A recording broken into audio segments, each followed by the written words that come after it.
Your 9 things to know begin with new developments in the case of a former Bonner Springs police detective charged with stalking and child exploitation. Kyle Rector bonded out of jail. KBI launched an investigation into Rector at the request of the Bonner Springs Police Department, which suspected him of using its resources to stalk his wife. Agents say they discovered child sex abuse materials later. KCK police are investigating a suspicious fire at Wyandotte County Lake. This happened around 5 Wednesday. A witness told police they heard a boom, then saw a man running from the area. Moments after that boom, a brush fire broke out. Officers found an incendiary device at the scene.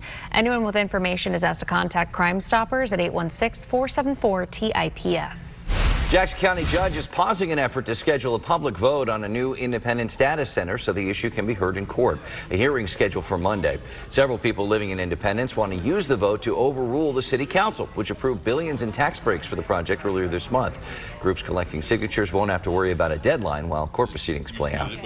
Major oil refineries in Kuwait and Saudi Arabia have been damaged by drone strikes overnight. The Kuwait attack sparked a large fire. Saudi Arabia is investigating the extent of their damage. Iran is attacking oil infrastructure throughout the Middle East as revenge for U.S. and Israeli strikes on its own oil refineries and its leadership.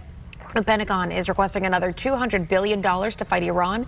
In a hearing yesterday, the Director of National Intelligence refused to say whether Iran was an immediate threat to the U.S. before the military attacked and killed its supreme leader.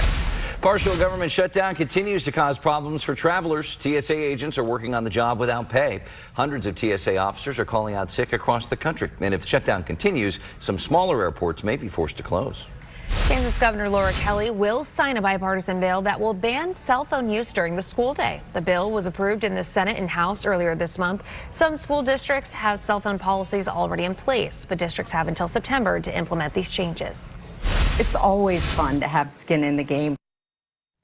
First round of the NCAA men's basketball tournament tips off today. That means brackets have to be in before the first tip this morning, and sportsbooks will be busy taking bets for March Madness. In Missouri, this is the first time the tournament's being played alongside legal sports betting.